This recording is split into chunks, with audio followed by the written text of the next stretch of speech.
Hi, my name is Jon Kelsen, and I teach here at Drisha. In Sefer Bereshit, in the second chapter, we are told that God plants the Garden of Eden mikedem. Rashi renders this term mikedem as in the east, i.e., in the eastern portion of the land of Eden. This reading hinges on reading mikedem as a spatial indicator, a geographic one.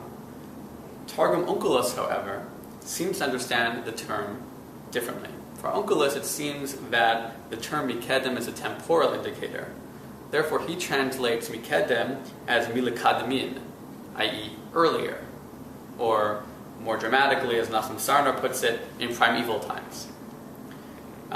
We see, therefore, that while Rashi reads mikedem as a spatial indicator, for Onkelos, it is an indicator of time, a temporal one. Now, at first glance, it seems like these two readings, the geographic and the temporal, appear to be mutually exclusive. However, it is also possible to read the two as complementary rather than exclusive. Mikedem, in this verse, may well function as a spatial indicator, as Rashi has it, but it may also carry the valence of a temporal indicator. In fact, a case can be made, and I want to try to demonstrate this through reference to the case of Lot and Sodom, which arises in our parshiot now, to carry a temporal connotation as well. So take one example. In Bereshit chapter 13, we discover Lot parting ways with Avram. They're splitting ways, one going here, one going there. And when Lot travels to Sodom and takes Sodom as his new home, we are told that he travels mikedem again, mikedem.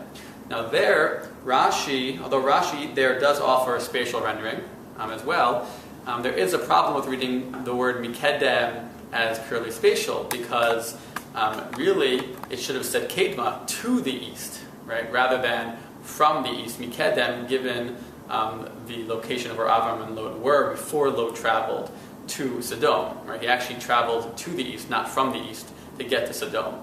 So it shouldn't have said mikedem. So why does it say Lot traveled mikedem? And therefore Rashi offers a midrashic reading as well. Rashi says mikedem, Lot, in choosing to go to Sodom, to depart from Avram, removed himself mikadmono shalolam, from the primary one of the world. In other words, in choosing to depart from Avram, Lot is also, within sort of the narrative arc of Bereshit, Lot is removing himself from Avram's covenantal divine mission, and indeed, by extension, therefore, from the God as well. By referring, therefore, originally in chapter 2 to the garden as mikedem, the Torah is setting up for the Sefer Bereshit and beyond a religious moral valence to that term. All who travel away from Kedem, this includes Cain and the generation of the Tower of Babel, and Lot as well, also move away from the garden and all that the garden and life therein entails. Conversely, those who strive to go towards Kedem, at the same time strive to return to the garden and to its creator, to life's origin and to life's purpose. With this in mind, I think we can understand our liturgy a little more deeply. When we return the Torah to the Ark, we recite verses from Proverbs, from the book of Mishlei. It is a tree of life, Eitz Chaim hi, to those who grab onto it. All its paths, Deracheha, Darchei Noam, all its paths are ways of pleasantness. Hashivenu Adonai Elecha v'nashuva Chadesh Yamenu Kikedem. Return us unto you, O God. Renew our days Kikedem. Torah represents the way, the means of retracing the path to the Derech Eitz Chaim, the tree of life, the way of life, back to Bereshit, back to Gan Eden, the path leading back into that primordial existence. And as we put our own tree of life, the Torah, back into the Ark, we ask that our days be renewed kikedem, like they once were, temporally, but also spatially, that we be returned to the garden.